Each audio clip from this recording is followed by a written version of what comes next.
Hi అండి. చూస్తున్నారు కదా, ఈరోజు పుదీనా పచ్చడి చేశానండి. చాలా బాగుందన్నమాట. ఒకసారి చూపించేస్తాను రండి.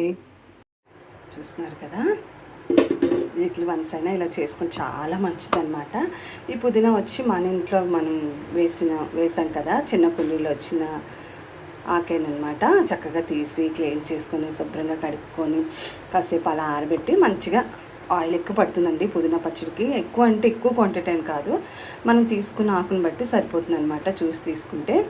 అలాగే శనగపప్పు, మినపప్పు, ఎండుమిర్చి, జీరా, వెల్లుల్లి రెబ్బలు ఇవన్నీ మంచిగా ఫ్రై చేసుకున్నాను అనమాట. చింతపండు వేసుకొని కాస్త మంచిగా చల్లారిన తర్వాత మిక్సీ పట్టుకున్నాను అనమాట. ఈ పలుకులు అన్నీ వేసేసరికి మంచి టేస్ట్ వచ్చిందనమాట. వేడివేడిగా రైస్లో వేసుకొని ఒక ఆనియన్ ముక్కల పక్కన పెట్టుకొని చక్కగా తినేస్తే హ్యాపీగా తినేవస్తు అనమాట. దిగిపోతుంది. అంత బాగుందనమాట. చాలా టేస్టీ కుదిరిందండి. నేను వంట ఎంత బాగా చేస్తాను లేదో నాకు తెలియదు, కానీ పచ్చళ్ళు అయితే బాగా చేస్తానండి. బాగా కుదిరితే బాగా టేస్ట్ కూడా బాగుంటుందన్నమాట.